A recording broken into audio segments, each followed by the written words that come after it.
There is a controversial new development in Detroit's bankruptcy case. State lawmakers are pushing a plan that calls for the city to have 2 decades of oversight once it emerges from bankruptcy.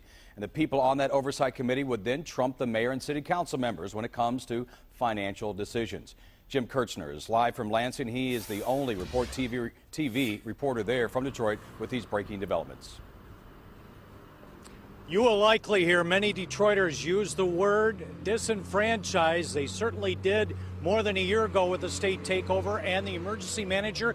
But Republicans here in Lansing say they want it. An oversight committee that, get this, can veto the mayor and city council over any financial issue.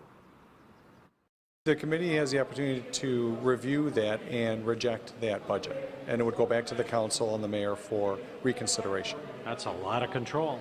If they violate that kind of a financial control requirement, I mean, it's a reasonable request. Some oversight had been discussed here in Lansing, but now it is in black and white. A major condition tied to $195 million given to Detroit in so-called rainy day money to save art from being sold at the DIA and reduce pension cuts for 23,000 Detroit retirees.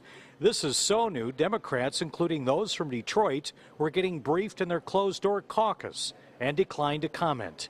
Many in Detroit said they were disenfranchised when the emergency manager was appointed by the governor to run Detroit a year ago and take it into bankruptcy.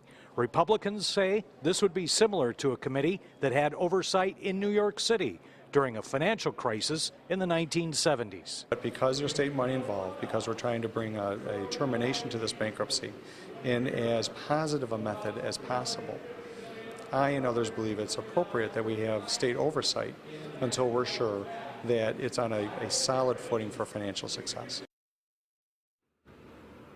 So here's a look at the Oversight Committee. It would be 7 members and in operation for 20 years. Those members would be appointed by the governor, state treasurer, state Senate majority leader, state House speaker, and the mayor. Notice the city council is not on this list. Now, bankruptcy judge Stephen Rhodes has said there would be some oversight on the part of the court after bankruptcy is over, likely this fall. And this controversial bill will start in hearings here in Lansing next week. I am live in Lansing. Jim Kirchner, 7 Action News.